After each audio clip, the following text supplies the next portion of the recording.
Greetings, brethren, it is I, the Donkey, and welcome back to another very exciting episode of Donkey vs. Beer. And today, we are going to start a road trip. I don't know, I just thought, why not have another gimmick? Gimmicks are fun. So I'm starting a road trip, and we are starting it in Flensburg, which is in the very north of Germany. It's so far north that sometimes we question, does anyone even live up there? Are they still Germans? Are they already Danish? Are they Frisians? The answer is yes. And so Flensburger, it's of course, as you can see, a Pilsner. And it's a 4.8% Pilsner, which is on the lower end, I would say. And I will fully admit that I've never had this before. The reason is that there are just so many types of Pilsners that we, especially down here in southern Germany, there's just so many of them. We have them all over the place. Every brewery does one. That it's just not really necessary to stray to other, more faraway breweries, unless you feel adventurous. And I don't know why, I've just never really had this. So we'll have it today together. And once again, this has one of those wonderful pop bottles that I love so dearly and that make horrible crashing noises that destroy all your ears. So have fun with that. Okay, very, very smell intense. That went away quickly. So it smelled quite strongly of, just Pilsner, really. It didn't really have a specific strange smell. It was just kind of what I would expect from a Pilsner, very sort of, hoppy in smell.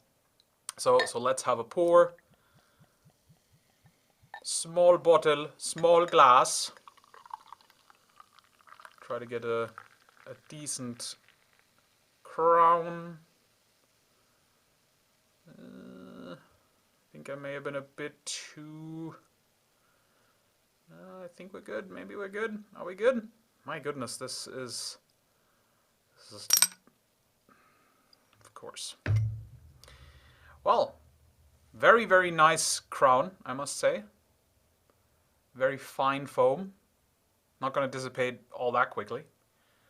But yeah, it looks like a good beer, I will say that. Very nice Pilsner. So let's have a go.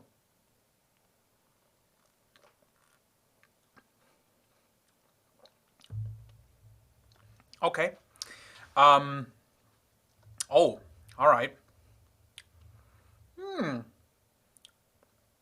There's a lot going on there on the back end, which is really interesting.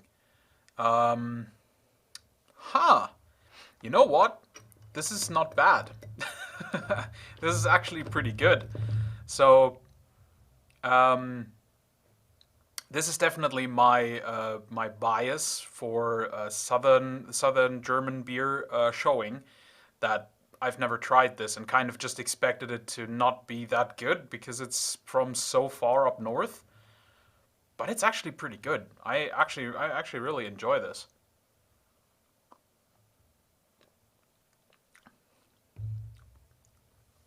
The first taste feels really familiar and normal. It feels very sort of it's almost as flavorful on the sort of first taste as you would get from a proper Bohemian Pilsner. So like a Pilsner Urquell or a Staropramen or Budvar, all that kind of stuff. The true Bohemian Pilsners. They usually are very savory and very, very bitter.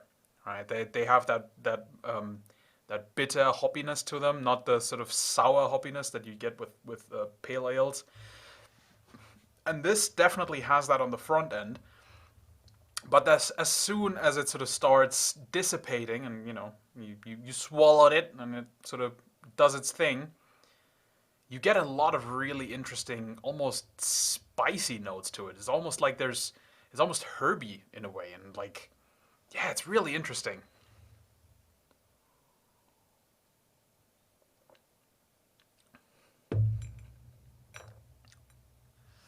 It's really great. Like there is definitely a lot of that sort of spice, which kind of makes me think I probably wouldn't enjoy drinking this a lot. So having a bunch of them in an evening, that it doesn't really feel like a drinking beer, but it's very enjoyable, and I could definitely see myself just getting this. And I said this a few videos back.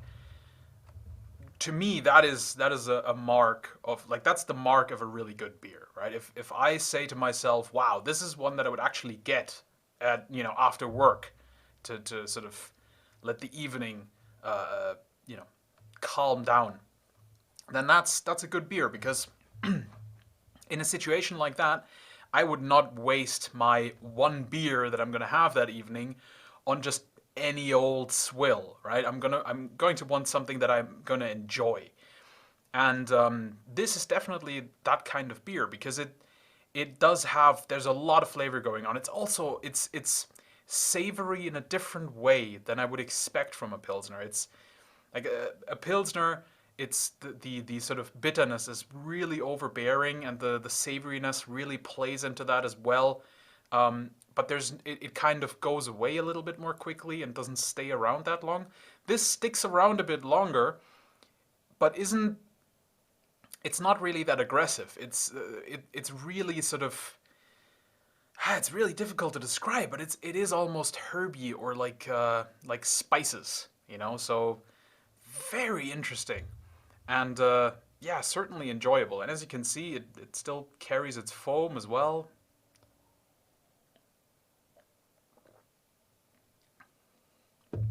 Not too heavy on the carburation either. A good amount, I would say, for a pilsner. But yeah, just surprisingly nice, I must say. So I'm actually going to give this. I think I'm going to give this a 7.5. No, I'm going to give this a 7 out of 10. I think 7.5 is a bit too much for it. And that would get us really, really close to Rothaus Tannenzäpfle, and I don't think we're quite there. But yeah, it's a strong contender. It is definitely one that, in some cases, probably not much of a summer beer for me personally. I prefer pilsners more toward the fall, especially, and in the spring. Just when we come out of winter, and I want my beers to sort of be a bit more transitional. Yeah, but very nice, very nice. I can absolutely recommend this. A surprise. I must say, I was defeated by this one, but more because I was foolish and thought it would be awful, but it's actually pretty decent. So, well done, Flensburg. You're not doing too bad. And well, tomorrow we shall continue the road trip up towards the north, where we'll reach Denmark and see if they have any good beers up there.